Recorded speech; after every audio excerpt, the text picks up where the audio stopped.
Assalamualaikum warahmatullahi wabarakatuh. Perkenalkan, saya Adinda Marsyanda Zaniarti dari Pendidikan Biologi Universitas Lampung. Video ini merupakan video praktikum dari enzim katalase. Namun, karena keterbatasan alat dan bahan, maka saya hanya akan menyajikan alat dan bahan yang digunakan, cara kerja, dan data hasil praktikum. Namun, jika kegiatan pembelajaran sudah dapat dilakukan seperti semula, maka Anda dapat melakukan praktikum ini di sekolah di bawah bimbingan dan arahan dari guru biologi. Agar praktikum berjalan dengan lancar dan efisien, tentunya kita harus mengetahui apa tujuan dan dasar teori yang digunakan. Tujuan dari praktikum ini adalah untuk mengetahui faktor yang mempengaruhi enzim katalase. Dengan dasar teori, yang pertama ada pengertian enzim. Enzim adalah protein yang berperan sebagai katalis dalam metabolisme makhluk hidup. Enzim katalase adalah salah satu jenis enzim yang umum ditemui di dalam sel-sel makhluk hidup.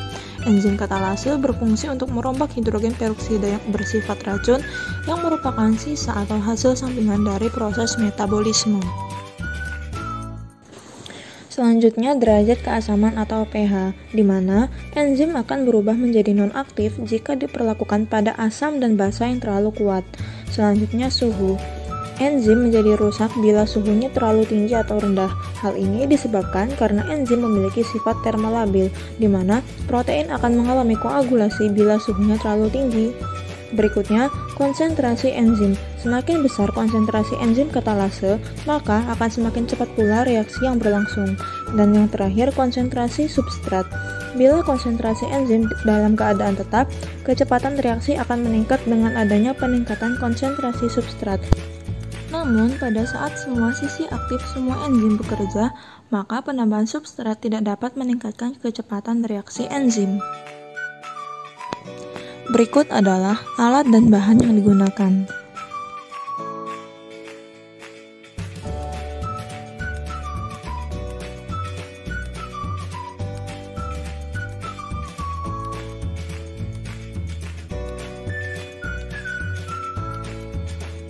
Selanjutnya, cara kerja. Yang pertama, letakkan kertas atau koran di atas meja percobaan sebagai alas. Kedua, masukkan ekstrak hati ke dalam tabung reaksi yang sudah diberi label A, B, C, D, dan E. Ketiga, tambahkan asam klorida ke dalam tabung reaksi B. Kemudian, ukur pH larutan. Keempat, tambahkan natrium hidroksida ke dalam tabung reaksi C, kemudian ukur pH larutan. 5.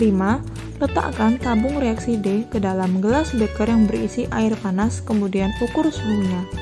Yang keenam, letakkan tabung reaksi E ke dalam gelas beker berisi es batu, kemudian ukur suhunya.